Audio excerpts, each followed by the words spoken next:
हे घट घट वासी भगवान, हे कण कण वासी भगवान, तुरत प्रकट हो सबके भगवान, अभी प्रकट हो सबके भगवान, तुरत प्रकट हो हे भगवान, अभी प्रकट हो सबके भगवान।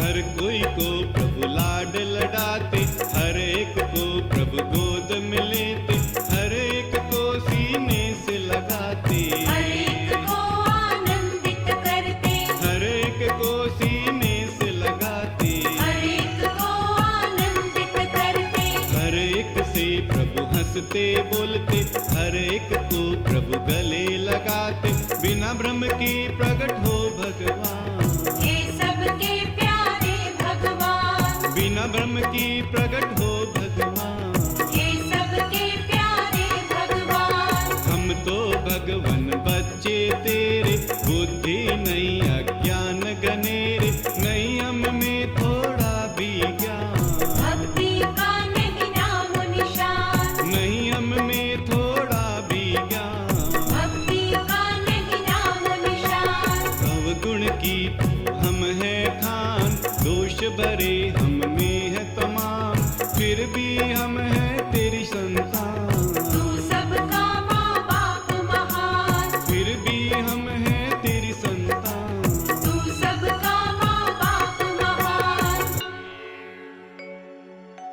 भगवान, लोग कहते हैं पहले काम क्रोध को दूर भगाओ, परंतु हम में तो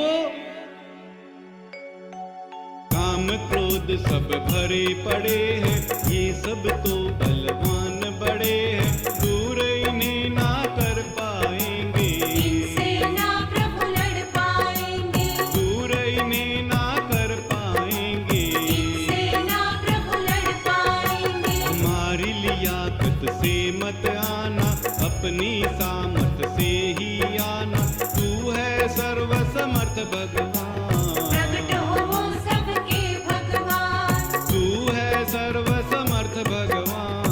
प्रकट हो वो सबके भगवान। नमस्कार, मैं हूं शालिनी सिंह और आप तमाम दर्शकों का स्वागत करती हूं। लेकर हाजिर हुई हैं एक और खास कड़ी हमारे इस खास कार्यक्रम की, भगवान प्रकट हों।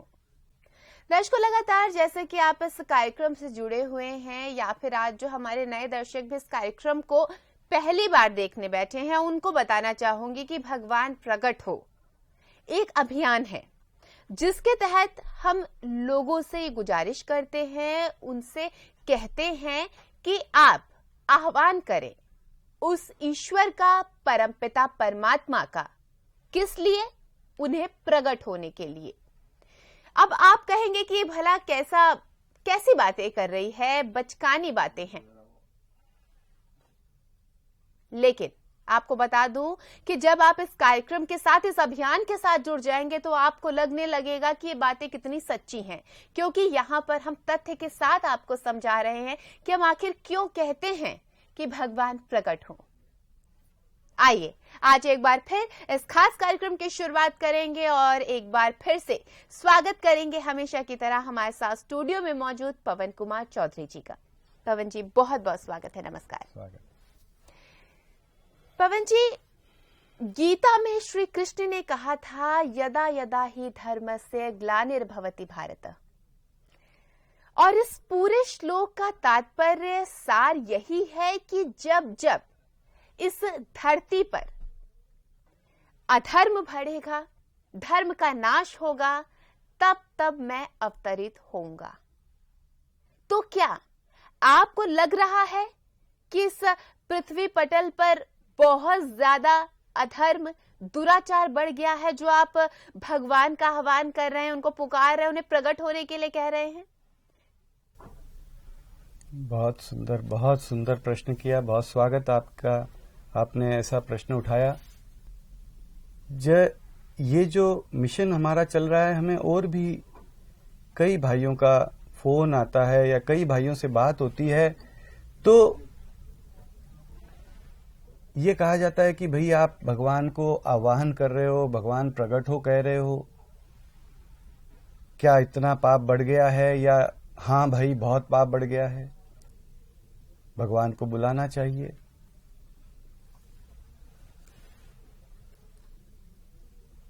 नहीं, मुझे समझ नहीं आता है मैं इस प्रश्न का क्या और कैसे जवाब दूं।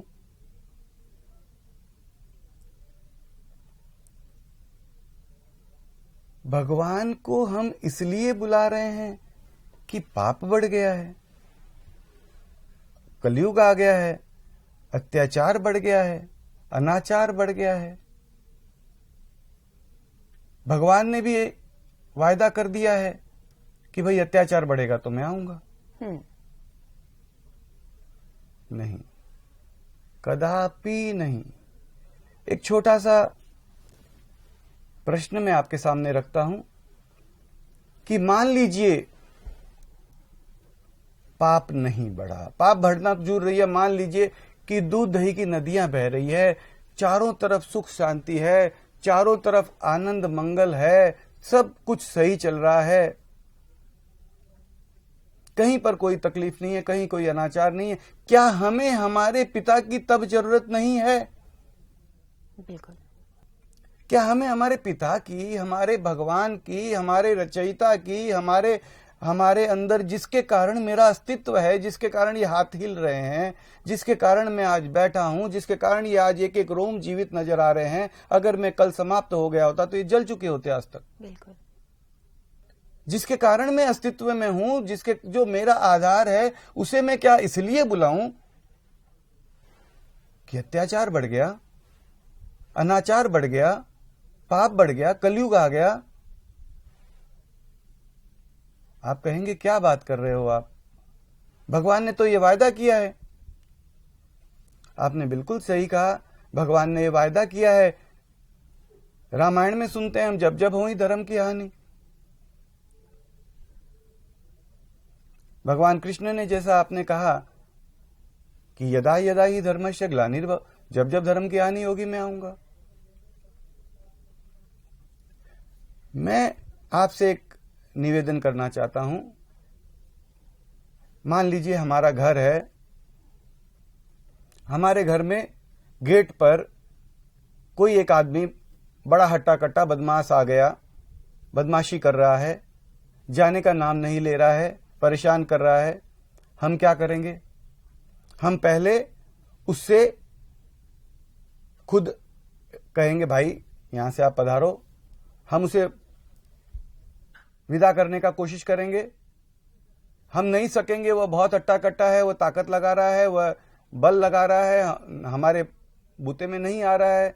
हम क्या करेंगे? घर वाले लोगों को बुलाएंगे कि भाई आओ देखो ये क्या है, ये आदमी हैरान कर रहा है, ये गलत काम कर रहा है, ये जा नहीं रहा है यहां से। हमारे घर वाले भी नहीं कर पाए, हम क्या करेंगे? हमारे पड़ोस में किसी के पास जाएंगे, भैया पड़ोसियों को बुलाएंगे, देखो ना ये आदमी नहीं जा रहा है। पड़ोसी भी आ गए, उन्होंने भी ट्राई कर लिया, वो भी नहीं उसे हिला पाए। हम क्या करेंगे? हम एक नंबर घुमाएंगे, 100, पुलिस को बुलाएंगे। बिल्कुल। पुलिस को बुलाएंगे तो क्या होगा? पुलिस के जवान आएंगे, हट्टे कट्टे जवान, तगड़े जवान, जो इस बात की ट्रेनिंग लिए हुए 4 जवान आएंगे और उस व्यक्ति को पकड़ेंगे, रस्सी बांधेंगे, गाड़ी में डालेंगे और जाते समय क्या कहेंगे? क्या कहेंगे? कहेंगे कि भाई पवन जी, भाई साहब घबराइएगा मत। ऐसे लोगों को ठीक करना हमें अच्छी तरीके से आता है। हमने ट्रेनिंग ले रखी है, आप चिंता नहीं करिएगा। फिर ऐसे कोई व्यक्ति आएंगे, हम फिर आ जाएंगे। हम क्या कहेंगे? भैया ठीक है ठीक है, हम फिर कोई बदमाश आएगा, हम आपको बुलाएंगे, आप इसको तो अभी ले जाओ। उसी बात को आप यहां पर रख कर देखिए, क्या हम भगवान को उसी तरीके से नहीं बुलाते हैं? भगवान भगवान भगवान जल्दी आइए जल्दी आइए। क्या हुआ भैया? भगवान रावण आ गया, भगवान कंस आ गया।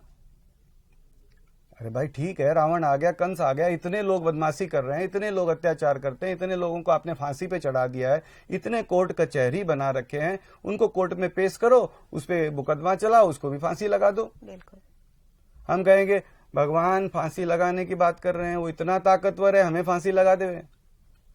अच्छा, फिर देवी देवता उन लोगों को बोलो बोले सर देवी देवताओं को बुलाया हमने, देवी देवताओं को तो पकड़ के उसने उल्टा टांग रखा है, उनके बस में नहीं आता है। तो फिर भगवान वो आपके बस में आएगा, आप उसे मार पाएंगे, आप उसे हैंडल कर पाएंगे। अच्छा ये बात है, हाँ जी ठीक है। हम भगवान को बुलाते हैं, भगवान आते हैं, रावण को मारते हैं, कंस को मारते हैं, अत्याचार का मिटाते हैं, धर्म की स्थापना करते हैं, अधर्म का जो भी नाश हुआ है उसको सब ठीक ठाक करते हैं, और जाते समय क्या बोलते हैं, वही पुलिस वाले की भाषा। फिर कोई बदमाश आएगा मुझे बुला लेना, भगवान भी वही बोलते हैं, यदा यदा ही धर्मस्य ग्लानिर्भवति भारत, जब जब हो ही धर्म की हानि मैं फिर आ जाऊंगा। फिर कोई अत्याचारी आएगा, फिर अनाचार बढ़ेगा, जब धर्म की हानि होगी, जब अधर्म का मैं फिर आ जाऊंगा। हम उसी तरीके से भगवान को आवाज देते हैं, और भगवान, चूंकि हमने उसे भगवान को उसी तरीके से बुलाया, भगवान ने भी उसी तरीके से जवाब दिया कि हाँ भाई ठीक है मैं आ जाऊंगा। इस अभियान में ये साफ साफ कहा जा रहा है, भगवान धर्म की हानि हो गई है, अत्याचार बढ़ गया है, रावण आ गया है, कंस आ गया है, भगवान तू आना ही मत। इसलिए मत आना कि रावण आ गया है। क्या तेरा और मेरा रिलेशन, तेरा और मेरा नाता इस रावण के आधार पे टिका हुआ है कि रावण आएगा तब मैं तुझे बुलाऊंगा? नहीं। रावण आए या ना आए, तू मेरा माँ बाप है, तू मेरा प्राणपति है, तू मेरे सांसों का आधार है, तू मेरा आधार है, तू मेरे जीवन का आधार है, तू मेरे रोम रोम का आधार है। भगवान तू यहीं पर है, मैं तुझे इतना ना कहूं, भगवान प्लीज प्रकट रहे। क्या मैं इतना कहने के अंदर भी यह विचार करूं कि भैया ये रावण आ गया तो अरे भाई मान लो हमने रावण आ गया, या कोई कंस आ गया, या कोई अत्याचारी आ गया, हमने उसके लिए भगवान को बुलाया, भगवान ने आया उसे मार दिया, क्या होगा? मैं उसके, भगवान ने उसे मार दिया तो वो मुझे अब नहीं मार पाएगा, मैं उससे बच गया। रावण फिर मुझे नहीं मार पाएगा, भगवान को मैंने बुला लिया, भगवान ने रावण को मार दिया, मैं बच गया। अरे भाई रावण की मार से बच गया तो क्या मैं कोई बीमारी से मरूंगा और कोई तरीके से मरूंगा? मैं तुझे किस लिए बुलाऊं? इसलिए बुलाऊं। क्यों बुलाऊं? इसलिए कि रावण आ गया जल्दी। रावण ने मान लीजिए 1 लाख आदमियों को मार दिया, 10 लाख आदमियों को मार दिया। रामायण में आता है, भगवान राम पूछते हैं ये ढेर, ये पहाड़ क्या चीज का है? भाई साहब भगवान, ये रावण ने मार मार के और हड्डियों को चूस चूस करके फेंक दिया, उसका ढेर लग गया, उसका पहाड़ बन गया। अगर रावण ने 10 लाख आदमियों को मार दिया तो क्या आसमान फट गया? नहीं फटा। 10 लाख आदमियों को मार दिया, आसमान नहीं फटा। और एक और पवन चौधरी को भी अगर रावण मार देगा तो क्या आसमान फट जाएगा? नहीं फटेगा। 10 लाख की जगह पे फिगर 10 लाख 1 हो जाएगी। आज बंबई में ट्रेन में मान लीजिए, एक एग्जांपल देता हूं, विस्फोट हो जाता है, विस्फोट में 50 आदमी मर जाते हैं, दूसरे दिन पेपर में छपता है कि भाई बंबई विस्फोट हुआ, 50 आदमी मर गए। अच्छा 50 आदमी मर गए, पवन चौधरी क्यों नहीं मरा भाई? क्या पवन चौधरी लोहे का है? नहीं, पवन चौधरी इसलिए नहीं मरा क्योंकि उस डब्बे में उस जगह पे मौजूद नहीं था। अगर वहां पर पवन चौधरी होता तो फिगर का अंदर 50 की जगह पे वहां पे छपता 51 मर गए भाई, और कुछ नहीं होता। हम तुझे क्यों बुलाएं? हम तुझे क्या इसलिए बुलाएं कि नहीं नहीं भगवान रावण आ गया, अत्याचार बढ़ गया, अनाचार बढ़ गया, पाप बढ़ गया, दुराचार बढ़ गया, तू जल्दी आ। नहीं भगवान, हम तुझे इसलिए नहीं बुला रहे हैं, तुझे इसलिए बुला रहे हैं कि तू मेरा है, तू मेरा अपना है, तू मेरा माँ बाप है, तू मेरे कण कण का आधार है। भगवान इसलिए तुझे बुला रहा हूं। क्या कोई माँ बाप इसलिए जाते हैं घर में कि आग लग गई, चोर आ गए? नहीं, मेरा घर है, तेरा घर है, यहाँ पर आ, प्रकट रहे, सब बच्चों के साथ हंस खेल, बिल्कुल नाच गा। फिर कोई रावण आएगा, अपन बाप बेटे मिलकर देखेंगे उसे। बिल्कुल बिल्कुल। तो ये अभियान में भले हमारा बहुत मामूली सा अभियान है, लेकिन हमारे निवेदन मालिक से, दाता से, भगवान से, उस परम प्यारे से यही है कि भगवान रावण को मारने मत आना, कंस को मारने मत आना। आना तो इसलिए प्रकट हो, इसलिए प्रकट रहे कि तू मेरा है, तू मेरा अपना है। बिल्कुल बिल्कुल।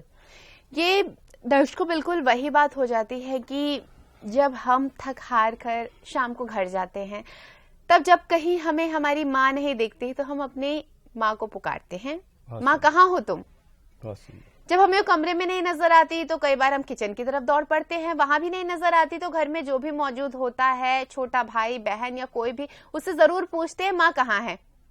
भले ही हमें उस वक्त माँ की जरूरत ना हो, लेकिन हाँ, उन्हें देखकर आंखों को ठंडक जरूर मिल जाती है। उनका आभास भर कहीं ना कहीं हमारे मन को सुकून देता है। तो जो हमारे रचयिता हैं, इस जगत के रचयिता हैं, उनका आभास भर होना क्या हमें कहीं ना कहीं सुकून नहीं देगा? इसीलिए हम उनका आह्वान करते हैं, इसीलिए हम उनसे रिक्वेस्ट करते हैं कि आप प्रकट रहें। आज के लिए इस खास कार्यक्रम में बस इतना ही। लेकर नई जानकारी हम फिर होंगे हाजिर आपके अपने इसी पसंदीदा कार्यक्रम में, लेकिन आज के लिए मुझे दीजिए अनुमति, आप सबसे आज्ञा लूं। लेकिन उससे पहले इस कार्यक्रम में शामिल होने के लिए पवन जी का तहे दिल से धन्यवाद करना चाहूंगी। नमस्कार सर। नमस्कार। भगवान, हम तेरे बच्चे शक्तिहीन, भक्तिहीन हैं। हमें शक्ति भक्ति नहीं, तू चाहिए। भगवान प्लीज तुरंत प्रकट हो।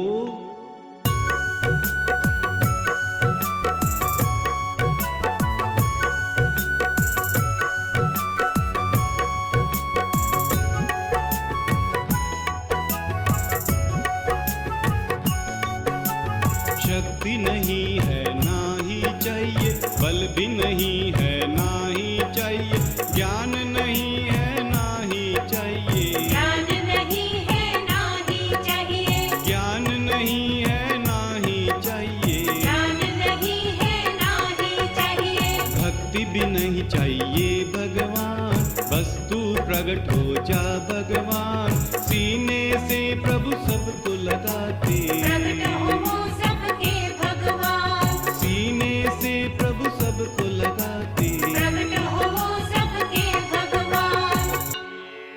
भगवान, हम सब तेरी संतानें हैं और तू हमारा प्यारा माँ बाप है। हम सब तेरी अबला नारी हैं और तू हमारा प्यारा प्राणपति है। भगवान प्लीज तुरंत प्रकट हो। हम सब हैं तेरी संतान, तू सबका माँ बाप महान। हम सब अबला नारी तुम्हारी, प्राणपति तुम पति हमारे, हम सब अबला नारी तुम्हारी। प्राणपति तुम पति हमारे, हम सब हैं छोटे से बालक, परम शक्तिमान तू भगवान। हम असमर्थ तुम परम समर्थ हो। प्रकट हो सबके भगवान, हम असमर्थ तुम परम समर्थ हो। प्रकट हो सबके भगवान। हे घट घट वासी भगवान, हे कण कण वासी भगवान, तुरंत प्रकट हो सबके भगवान, अभी प्रकट हो सबके भगवान, तुरंत प्रकट हो सबके भगवान, अभी प्रकट हो सबके भगवान। भगवान, जब तू सबके पास हर समय रहता है, सबको हरदम देखता सुनता भी है, तो भगवान बिना भ्रम के सबको दिखते बोलते प्रकट भी तो रह सकता है। भगवान प्लीज तुरंत प्रकट हो। घट घट में प्रभु रहते हो तुम, पास में सबके रहते हो तुम, सबको हरदम देखते सुनते, सबको नहीं क्यों दिखते हो तुम, सबको हरदम देखते सुनते, सबको नहीं क्यों दिखते हो तुम, प्रगट भी तो प्रभु तुम रह सकते, प्रगट भी हाँ प्रभु तुम रह सकते, जाने हमसे क्या खता हुआ।